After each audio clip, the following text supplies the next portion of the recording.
రామారావు గారు తర్వాత బాలకృష్ణ గారు నాకు బాగా ఇష్టం అని చెప్పేసి ఇద్దరిని దగ్గర నుంచి చూసిన వ్యక్తులు మీరు.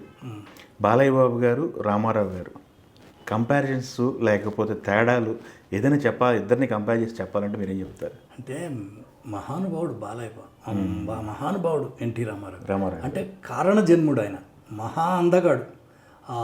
హైట్ కానీ ఒక రాముడు వేషం వేసిన, ఒక కృష్ణుడు వేషం వేసిన ప్రతిదీ తూకం వేసినట్టు అన్నమాట. ముక్కు, కళ్ళు, కనుబొమ్మలు పోత పోసినట్టు, కనుబొమ్మలు, ఫేసు, చెవులు, తర్వాత ఈ చేతులు కూడా రాముడికి కృష్ణుడు ఎంతవరకు ఉండాలంతా, ఈ ఏళ్ళు, కాళ్ళు కానీ పర్సనాలిటీ. ఒక రాముడు గెటప్ వేస్తే రామారావు గారిని ఎట్లా ఊహించుకునేవాళ్ళం, కృష్ణుడిగా వేస్తే ఎట్లా ఊహించుకునేవాళ్ళం.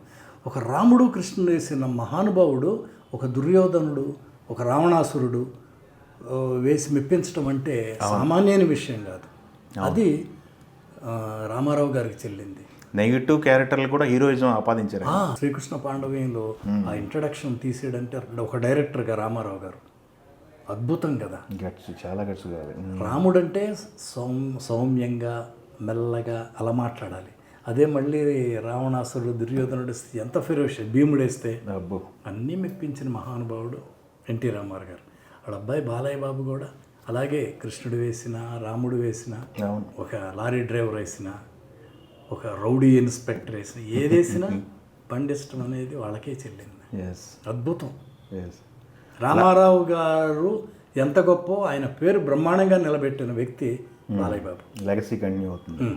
గ్రేట్ అండి. లెగసీ కంటిన్యూ అంటే ఒక వారసుడు, రామారావు గారు వారసుడు 100 సినిమాలు కంప్లీట్ చేయటం అనేది గొప్ప విషయం. 109 సినిమాలు అయిపోయినాయి, 110వ సినిమా ఇప్పుడు చేయటం అనేది ఎంత గొప్ప విషయం. తాతమ్మ కళతో స్టార్ట్ చేసి 110వ సినిమా చేస్తున్నాడు. 50వ సంవత్సరం ఆగస్టు 30కి రాబోతుంది. సామాన్యమైన విషయం కాదు, చాలా గొప్ప విషయం. బాలయ్య బాబు ఇంకా వాళ్ళ నాన్నగారిలాగా ఇంకా చాలా సినిమాలు చేయాలి. అవును, అటవృక్షం కింద ఇంకొక మహావృక్షంలో ఎదగడం అనేది మామూలు విషయం కాదు. ఆయన ఒక బెంచ్ మార్క్ క్రియేట్ చేశాడు అక్కడ. ఆ బెంచ్ మార్క్కి తగ్గట్టు వెళ్ళటం అనేది మామూలు విషయం కాదు. ఒక మంగమ్మ గారి మనవడు రామారావు గారు ఎంత రౌద్రం, ఒక సౌమ్యం ఎట్లా చేశాడో, ఒక మంగమ్మ గారి మనవడు, ఒక సమరసింహారెడ్డి ఎంత డిఫరెన్స్. ఒక ముద్దుల మామయ్య, ఒక నరసింహనాయుడు, లేకపోతే ఒక నారీ నడుము మురారి, ఒక రౌడీ ఇన్స్పెక్టర్, ఒక భైరవ దీపం, ఒక ఆదిత్య 369. ఆయన చేసిన జోనర్లు నాకు తెలిసి ఈ తరంలో ఎవరు చేసి ఉంటారు. ఈ మధ్య వచ్చిన వీరసింహారెడ్డి కానీ, నెక్స్ట్ అఖండ దానికి ముందు అఖండ అద్భుతం. ఇక బాలయ్య బాబు పీక్ అఖండ ఎక్స్ట్రాడినరీ.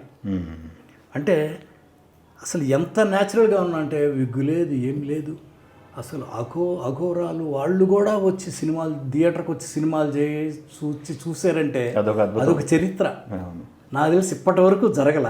అది ఓన్లీ బాలయ్య బాబు సినిమాకి జరిగింది. ఎక్కడి నుంచో అఘోరాలు వచ్చి సినిమా. రోజు 50 years కంప్లీట్ చేసుకున్న బాలయ్య బాబు గారు గురించి మీరు మాట్లాడుతుంటే నేను వింటాం, మన ప్రేక్షకులు కూడా చెప్పడం అనేది చాలా ఆనందంగా ఉందండి. Thank you. 50 సంవత్సరాలు కంప్లీట్ అయినాయి అంటే షాకింగ్గా ఉంది. షాకింగ్ అంటే బాలయ్య బాబు లారీ డ్రైవర్ మొన్ననే చేసినట్టుగా అనిపిస్తుంది.